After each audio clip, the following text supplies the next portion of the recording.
Season 1. Epilogue. Zest, Friand. The house was still dark when the bear woke. Not from noise.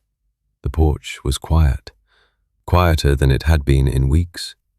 The kind of quiet that comes after a thing has been held up to the light and not broken.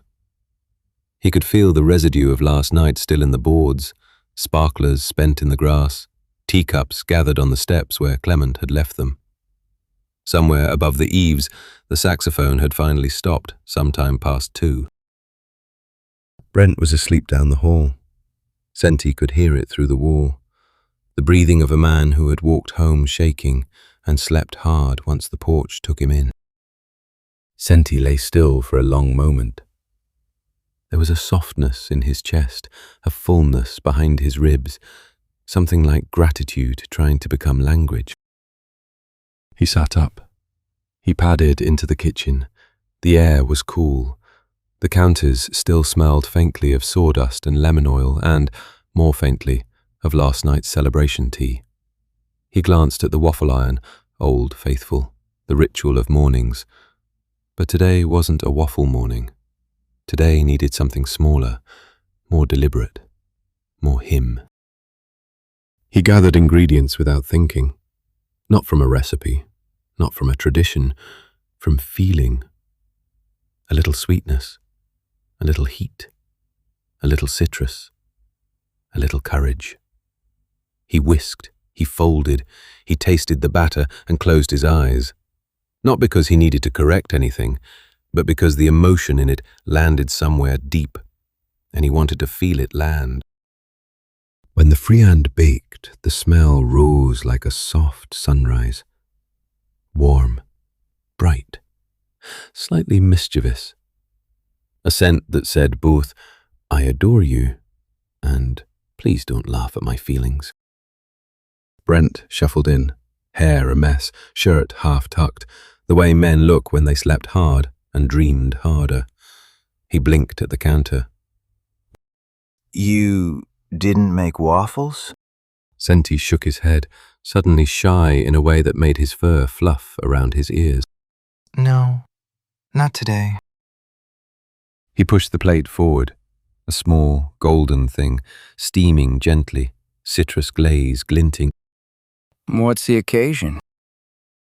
Senti took a breath, the kind that gathers meaning. He scratched the back of his neck. "It's just... you said yes." "To what?" "To me. To this kitchen. To the digging. To the dream I was scared to ask for. You said yes, like it was obvious." Brent looked down at the plate. His chest tightened. "You didn't just help build the restaurant. You made room for it in your life, in your home, in your heart. And I don't know many humans who would do that for a bear with a dream and a chalkboard." Brent swallowed hard. Senti slid the plate a half-inch closer. "I made this because you're my Zest, Friand. And I'm grateful. More than I know how to say." Brent picked up the fork slowly, like the moment deserved care. He took one bite, stopped, closed his eyes.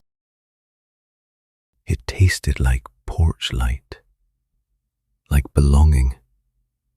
Like tomorrow wasn't something to survive, but something to open. When he opened his eyes again, the bear was looking at him with an expression that held pride and fear and love dressed up as breakfast. "It's perfect." And the bear who had carved, the bear was here before anyone had asked him to stay. Let himself believe it.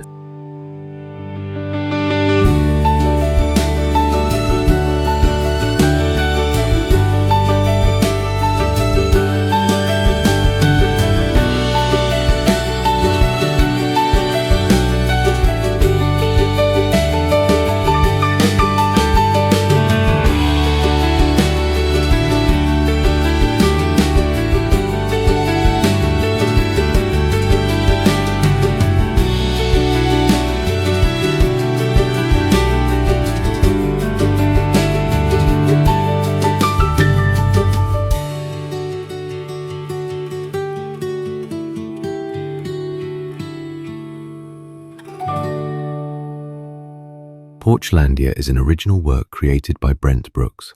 All stories, characters, and music are protected under copyright 2026. All rights reserved. The porch light stays on,